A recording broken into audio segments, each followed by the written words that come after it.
Hello दोस्तों, तो कैसे हैं आप सब। उम्मीद है कि आप सब स्वस्थ मस्त और ज़बरदस्त होंगे। कल हमने आपको सूचक की परिभाषा और प्रकार बताए थे। आज हम सूचक की परिभाषा कल पढ़ ली थी और आज हम पढ़ेंगे सूचक के प्रकारों के बारे में। सूचक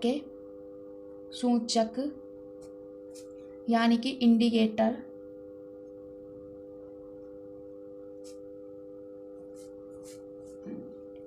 तीन प्रकार के होते हैं।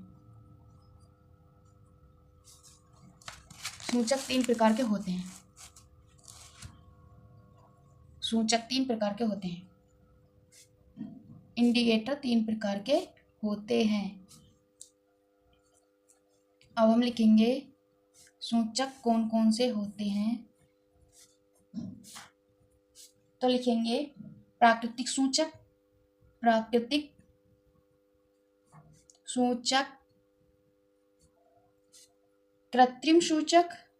कृत्रिम सूचक या संश्लेषित सूचक।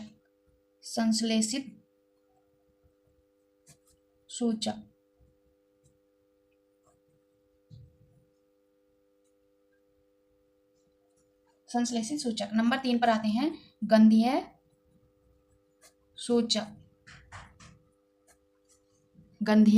सूचक।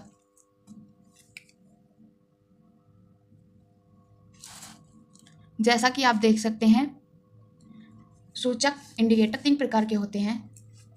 प्राकृतिक सूचक, कृत्रिम सूचक, संश्लेषित सूचक। कृत्रिम सूचक या संश्लेषित सूचक, गंधीय सूचक। अब हम इनकी परिभाषा लिखेंगे। नंबर 1 पर लिखेंगे प्राकृतिक सूचक। प्राकृतिक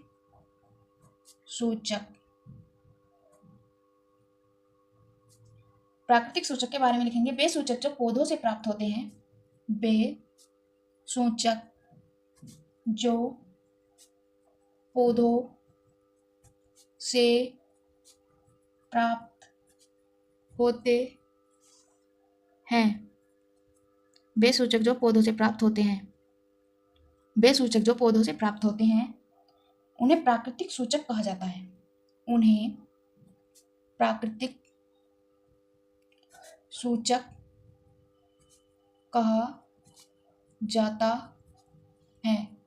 वे सूचक जो पौधों से प्राप्त होते हैं उन्हें प्राकृतिक सूचक कहा जाता है। उदाहरण के तौर पर लिखेंगे उदाहरण में लिखेंगे सूचक अम्लक्षार। एक टेबल बनाएंगे। सूचक अम्लक्षार।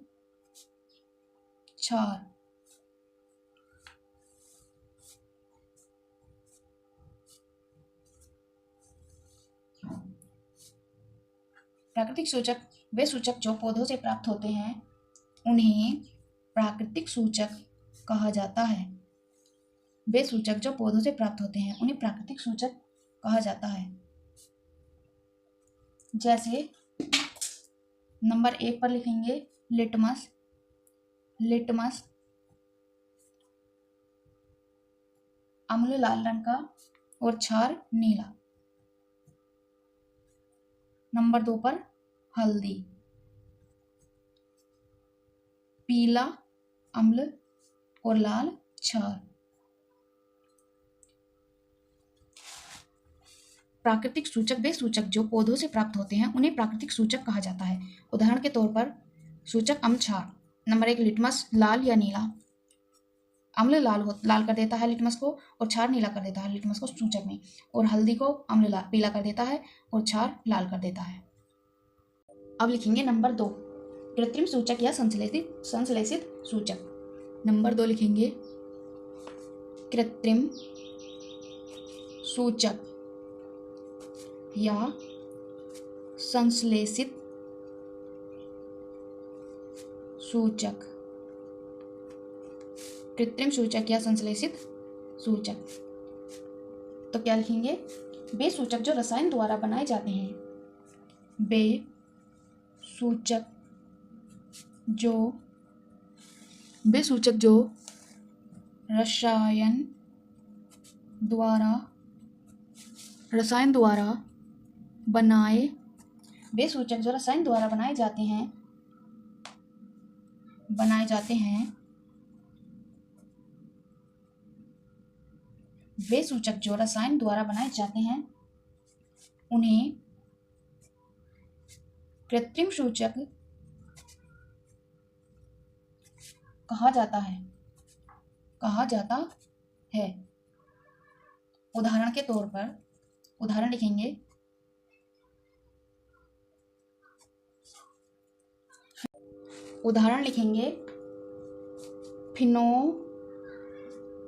फिनोल्फथलीन,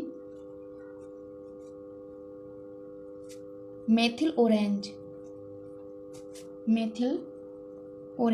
फिनोल्फथलीन और मेथिल ऑरेंज। अब नंबर 3 पर लिखेंगे गंधीय सूचक।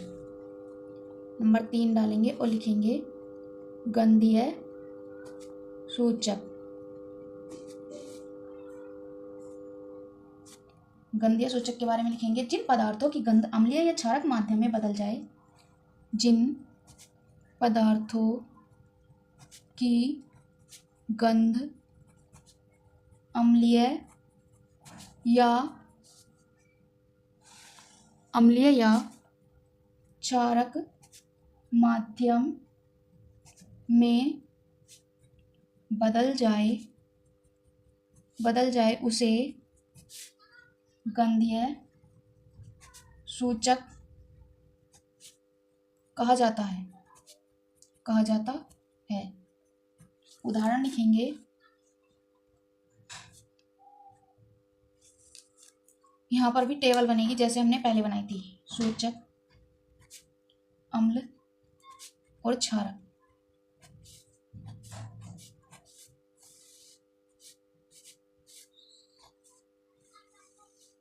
सूचक अम्ल और क्षारक।